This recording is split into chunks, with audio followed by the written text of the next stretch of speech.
Hello everyone.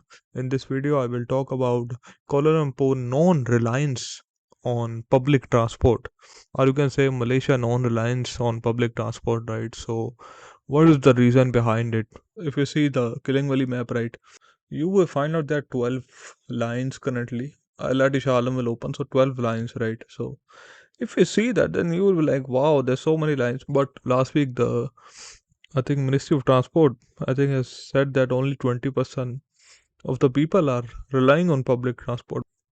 If we talk about the main issue, is that the walkability, right? If you talk about walkability, it depends on the area. That's the main problem. Some people can walk 10 minutes, 15 minutes. That's not an issue. In some area, you cannot walk at all. There is no way you can walk. There is a highway. How you can walk when you go out of your apartment? So I think that's the basic problem, which if you talk about overall Malaysia is facing. You're making apartment like now a lot of apartment are making nowhere, right? I think that's also have been a basic problem, right? They're making and they have a lot of highways because Malaysia love making highways, right? Very good, high quality highways. But the thing is, people are definitely disconnected in a way.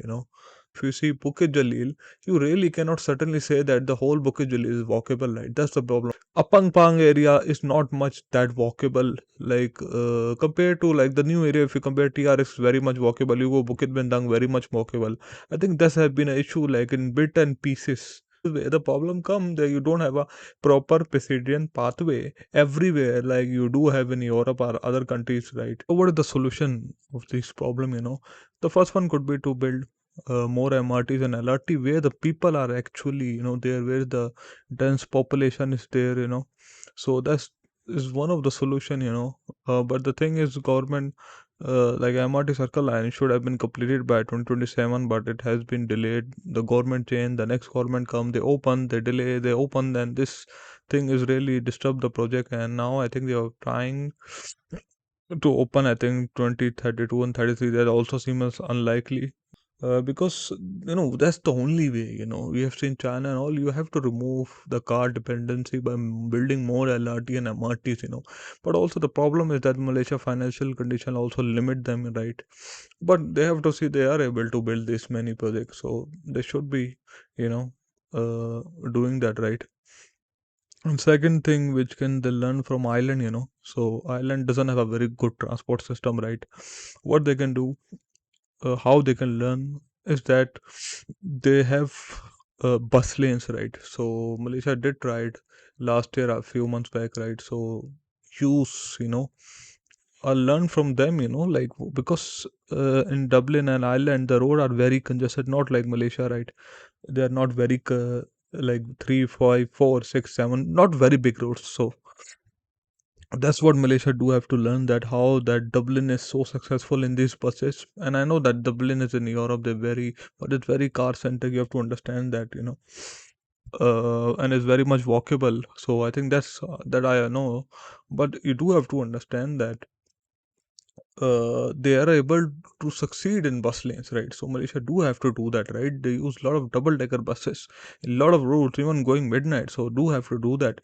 The third one, I think, which could be is learn from Finland, right? They have a very good frequency. I think Dublin also have like 10 to 15 minutes in Finland, in peak hours. This is what Malaysia is lacking, right? Few routes have very good bus frequency here, 20 minutes in Malaysia, but some don't have 30 minutes, 1 hour.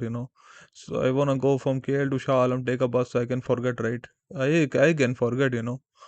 So that's the biggest problem here, right? A temporary basis, you do have to need to have bus lanes. And if you have 15 minutes, 20-minute bus frequency, that bus lane will ensure a better frequency because the bus wouldn't get stuck in traffic. That is, I think, one of the thing that would help, right? And you have to keep building LRT, MRT. So why not keep building more? Don't stop until 5-10 years. There would be huge change. If we go 10 years back, would you even imagine like Kuala Lumpur have this kind of extensive transport? We wouldn't imagine. Like when we talk in short, right? You didn't have this. You had two LRT extension, Siri Pataling line got extension, Karadayı line got extension. Then you had a lot of KTM extensions. So 10 years back, we cannot compare. So if the things The LRT, right? 3, right? LRT 3 is gonna open this September, right? 30th September. So why not? We will have now more lines. The more lines we have, and the bus lane, I think that will really make Kuala Lumpur a better city. Obviously, currently, obviously, it is still is a good city. If your MRT is quite extensive, you can go a lot of places. It's not like you cannot go. But problem obviously come into walkability. But there's a lot of malls you can go. So it is extensive, and people do need to acknowledge. It's not like people don't want to. People have to use obviously public transport. I think that's the only way to go. Otherwise, the way population maybe gonna increase and the car ownership gonna increase. So traffic gonna increase more, so more public transport obviously is needed. I think that's it for the video. Thank you for watching.